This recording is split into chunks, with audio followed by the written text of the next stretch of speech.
E hoje nós vamos ver Marcos capítulo 1 e os versículos 14 e 15. Marcos 1, 14 e 15.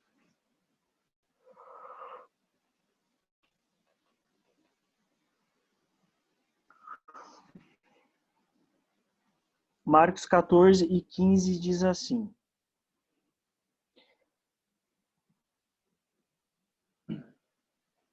Depois de João ter sido preso, foi Jesus para a Galiléia, pregando o evangelho de Deus, dizendo: O tempo está cumprido e o reino de Deus está próximo. Arrependei-vos e crede no evangelho. Amém. Até aqui. Irmãos, essa é a nossa quarta exposição dessa nossa série expositiva no livro de Marcos. Eu quero fazer essa breve exposição à luz de algumas ênfases, como, por exemplo, de quem é o Evangelho e o que é esse Evangelho. Esse é o nosso primeiro ponto. O nosso segundo ponto, nós vamos falar sobre o reino de Deus. E nesse ponto nós vamos ver a tensão entre expectativa e realidade.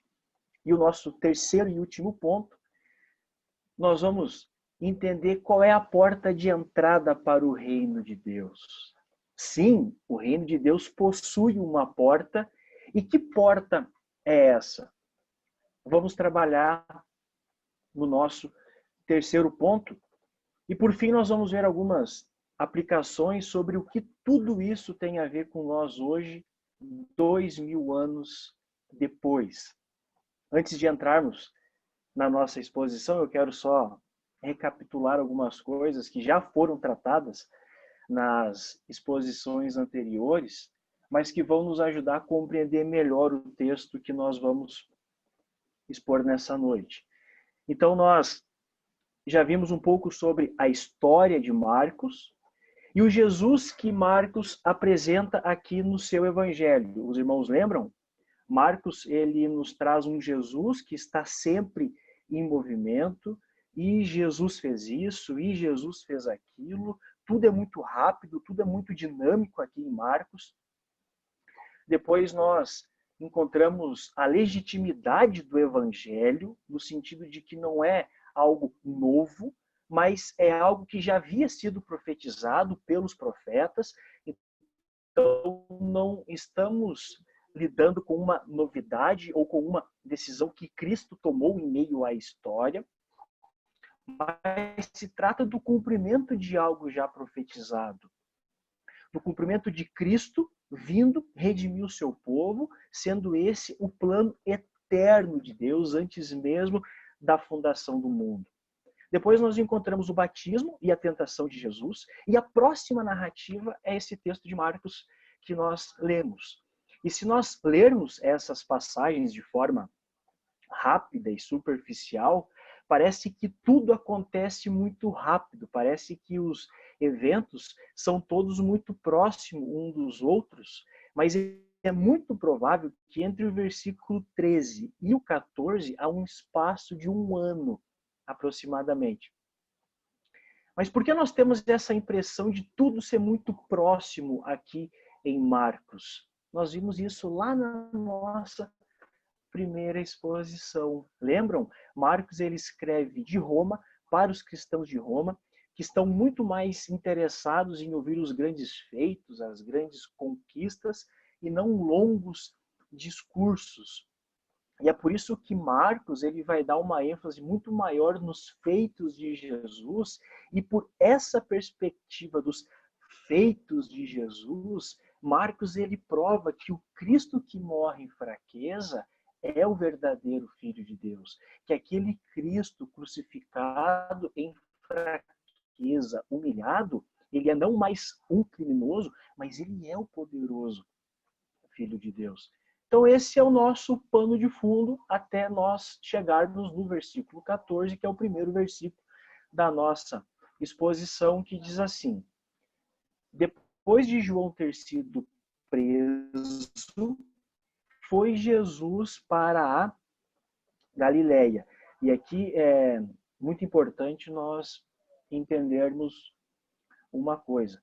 Embora a nossa tradução esteja a palavra preso, o texto em grego ele usa um verbo que pode ser melhor compreendido como entregue. Essa palavra entregue, essa mesma palavra, ela é usada mais de 20 vezes ao longo do livro de Marcos. Então, o significado seria melhor entendido como depois de João ter sido entregue. Mas entregue por quem? Essa palavra usada é filho do homem. Ou seja, na nossa linha de baixo, nós temos Judas entregando Jesus para os sacerdotes, pela ganância do coração de Judas. Depois, os sacerdotes entregam Jesus para Pôncio Pilatos, pela inveja que há no coração dos sacerdotes. E depois, Pilatos, ele entrega Jesus à morte de cruz por omissão, porque Pôncio Pilatos, ele não houve nenhum argumento sólido que fosse verossímil a uma punição, mas o que ele vê é uma turba louca, frenética, gritando crucifica, crucifica, crucifica, crucifica, e Pôncio Pilatos vai, por omissão, e entrega Jesus à morte de cruz. Mas na nossa linha de cima, antes desse Judas entrega, os sacerdotes entregam, Pôncio Pilatos entrega, o próprio Cristo quis. Ele deliberadamente se entrega.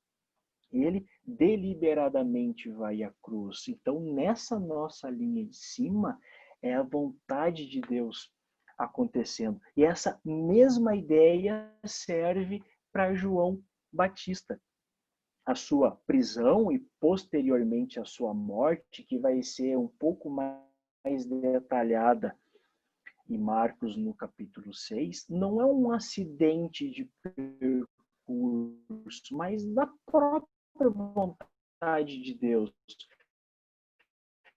que foi, que foi operada por intermédio. Nós lemos assim.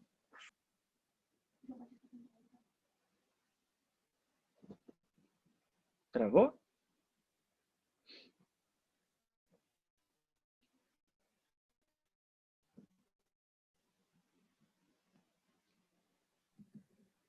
Oi. Então tá. Na sequência do versículo, a gente lê: foi Jesus para a Galileia. Então, logo depois do batismo e da tentação, Jesus ele foi para a Galileia uma primeira vez, e nós encontramos isso lá em João, e é em João onde nós conseguimos entender melhor esse itinerário de Jesus, onde Jesus ele transformou água em vinho, de lá Jesus volta para a Galileia para celebrar a Páscoa, onde ele purifica o templo e expulsa os vendedores do templo. À noite, Jesus ele tem aquele encontro épico com Nicodemos. Jesus, então, ele está pregando abertamente em Jerusalém. Ele já começa a sofrer com hostilidades. E Jesus fica sabendo, então, da prisão de João Batista.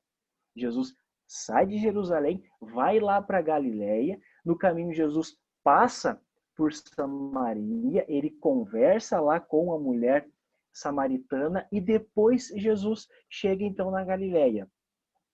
Esse relato aqui de Marcos, nós estamos falando da segunda vinda de Jesus para a Galileia, que era uma região de colonos judaicos. E é nessa mesma Galileia também onde Jesus, depois da sua morte e ressurreição, Jesus reúne os seus seguidores dispersos e aparentemente derrotados e os comissiona de novo, então, para o ministério. E quando Jesus chega aqui na Galileia, nós encontramos na sequência do versículo, Jesus chega na Galileia pregando o evangelho de Deus. Jesus começa a pregar publicamente, e o que ele começa pregando é o nosso primeiro ponto da nossa exposição. De quem é o evangelho e o que é o evangelho, o que compõe o evangelho. Jesus ele está pregando o evangelho de Deus. O evangelho não é de mim, não é meu, o evangelho não é de alguma denominação, mas o evangelho é de Deus. O conteúdo daquilo que pregamos só é legítimo se provém desse evangelho que é de Deus. Então, o evangelho é de Deus e o conteúdo daquilo que falamos deve sempre partir e apontar para Cristo. E qual é o conteúdo desse evangelho? Os irmãos lembram lá da narrativa de Lucas, capítulo 2, quando os anjos chegam aos pastores e dizem: trago uma boa nova, trago uma boa notícia. E que notícia é essa que os anjos estão falando? É Cristo, o Filho de Deus, o Salvador. Qual é o conteúdo deste evangelho? É Cristo. Quem é o evangelho? É Jesus Cristo. Então, o evangelho é uma pessoa e essa pessoa é Jesus Cristo. Então, nós conseguimos entender que não basta apenas nós sabermos as informações que estão contidas no evangelho, porque o fato de alguém responder teologicamente todas as questões, isso não significa que essa pessoa que sabe, que responde tudo correto, de fato se apropriou da pessoa da qual essas informações estão falando e estão apontando, que é Jesus Cristo, que é a boa nova de Deus para nós pecadores.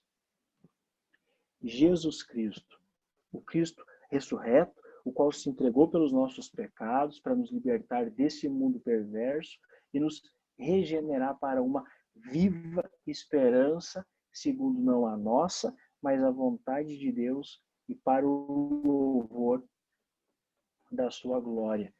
Esse é o Evangelho. No nosso próximo versículo, nós temos a mensagem de Jesus.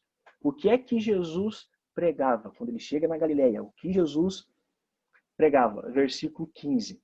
O tempo está cumprido e o reino de Deus está próximo. Arrependei-vos e crede no Evangelho. O tempo está cumprido, e essa palavra tempo se refere a um tempo muito especial. É um tempo de espera que está sendo cumprido. O tempo profetizado pelos profetas. O momento exato para que Jesus entre na história humana e estabeleça o seu reino. Como nós vimos na nossa introdução, Jesus ele não é o plano B de Deus. E esse versículo, dentre muitos, nos mostra isso, que esse tempo proposto antes da fundação do mundo chegou. E Jesus continua, o reino de Deus está próximo. E esse próximo não é de tempo no sentido de daqui a pouco esse reino chega, mais alguns anos ele chega, vamos aguardar que daqui a pouco ele chega. Não é isso, mas é um próximo no sentido de espaço, é um próximo espacial. O reino de Deus agora está próximo de nós. Aquele que deveria vir já chegou. E quando nós falamos em reino de Deus, nós entramos para o nosso segundo ponto, onde nós temos aquela tensão entre expectativa e realidade. E por que é uma tensão? Porque se nós entendemos a concepção de reino que Jesus traz e a concepção de reino que era guardada na época, dá esse choque de tensão. Porque para os judeus, o reino de Deus era o reino de Israel. No sentido que desse reino de Israel nasceria um rei político, e esse rei político traria consigo um período de paz, e ele expulsaria os opressores de Israel. Mas quando Jesus vem, ele prega um reino completamente diferente, um reino que não é daqui.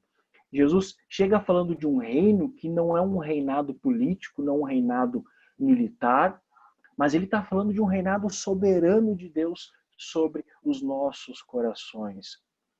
Enquanto os judeus eles estavam todos convictos de que Deus julgaria os gentios, Jesus vem e não julga os gentios, mas oferece aos gentios para que eles possam entrar no seu reino.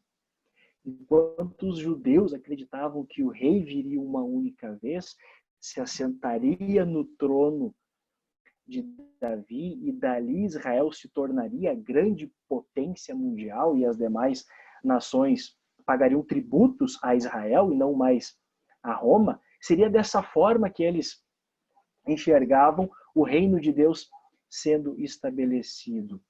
Mas o que nós vemos é Jesus estabelecendo o seu reino não em uma etapa, mas em duas. E nessa primeira etapa, o rei vem não como rei político, não como alguém aparentemente forte em força, mas ele vem como um servo sofredor. Esse rei, ele vem para tomar sobre si os meus pecados. Esse rei, ele vem para tomar sobre si os seus pecados.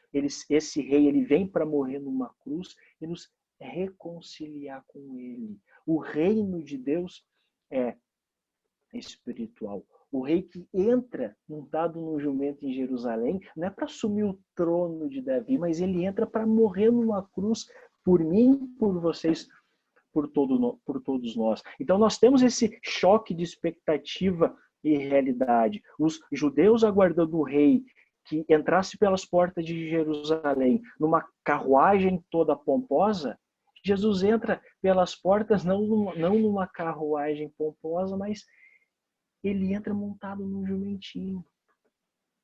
Os judeus aguardavam um rei que entrasse pelas portas de Jerusalém, cercado por um exército imponente, mostrando toda a sua força bruta nessa sociedade que valorizava a força bruta. Jesus entra com alguns discípulos. Para os judeus, esse rei deveria entrar em Jerusalém e se assentar no trono de Davi e dali governar Israel. Jesus entra não para se assentar num trono, mas para depois ser crucificado numa cruz. Então nós temos essa eterna tensão entre expectativa e realidade. E essa realidade que Cristo vem nos oferecer é uma realidade que não nos traz nenhum atrativo. É uma realidade que nós não desejamos, é uma realidade que nós não queremos. O nosso coração está em rebelião com ele. Esse rei que vem é o nosso inimigo e nós queremos distância desse rei. E é exatamente por isso, por essa distância, por essa rebelião do nosso coração, que esse rei vem uma primeira vez para quê?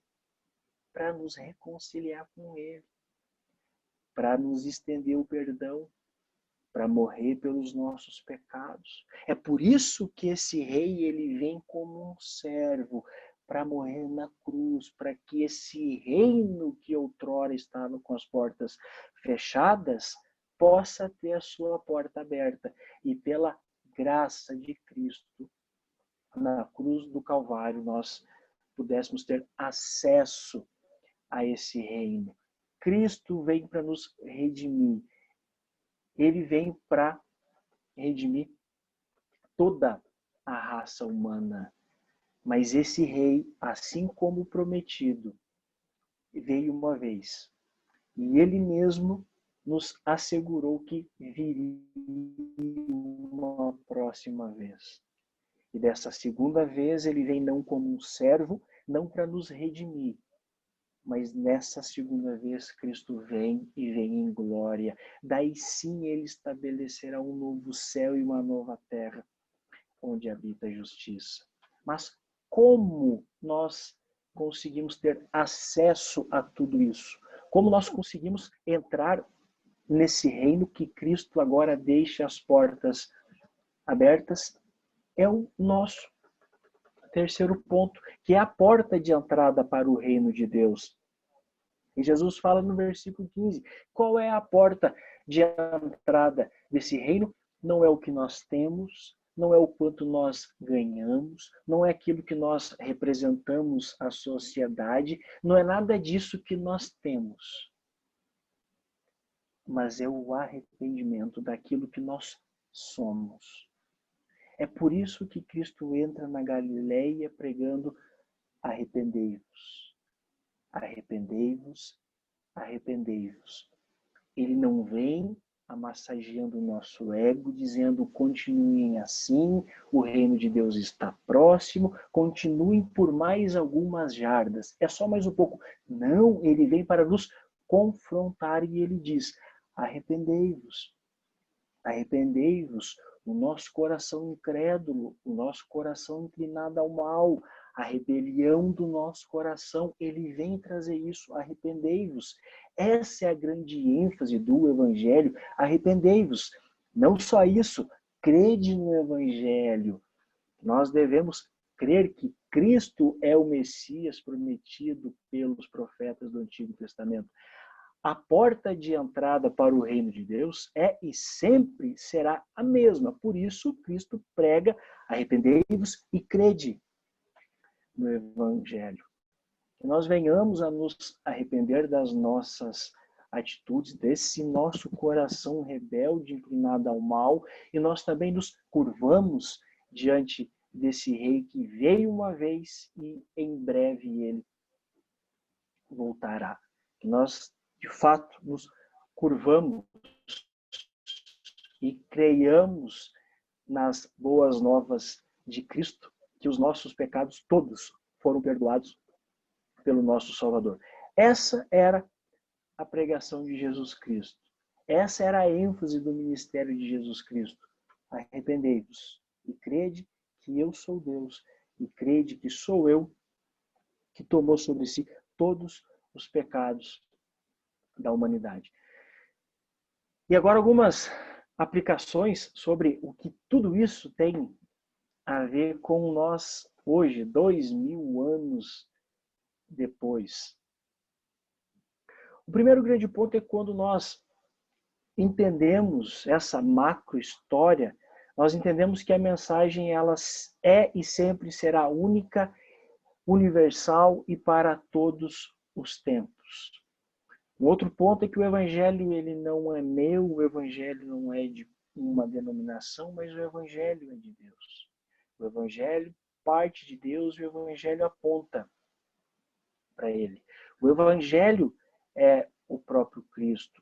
O evangelho contém verdades absolutas e nós precisamos nos submeter a todas essas verdades que estão contidas nele. Nós não podemos customizá-lo para o nosso bel prazer. E essa crença no evangelho vai resultar em obediência. O nosso coração se torna obediente para que nós obedeçamos a Cristo. Um outro ponto, o reino de Deus, ele já veio. O que Cristo fez nos deu acesso a esse reino e Cristo veio, ele choca com a nossa expectativa, mas ele não nos deixa desamparado. Pelo contrário, ele abre os nossos olhos para a realidade. E esse reino possui uma entrada, que é o arrependimento dos nossos pecados e a fé em Jesus Cristo. E essas coisas nunca vão andar separadas. Nós nunca vamos conseguir desassociar arrependimento com a crença em Jesus Cristo, porque é somente pela fé em Cristo que nós conseguimos olhar para dentro de nós mesmos e reconhecer que somos míseros pecadores e que nós precisamos de Cristo como o nosso Salvador. E a grande reflexão dessa noite é essa mesmo. Se nós de fato já nos arrependemos dos nossos pecados, se nós de fato já nos humilhamos diante desse Deus e se de fato nós colocamos a nossa vida em Cristo. E o último ponto, esse rei ele veio uma vez, ele virá uma segunda vez, e a minha oração é para que de fato nós estejamos prontos.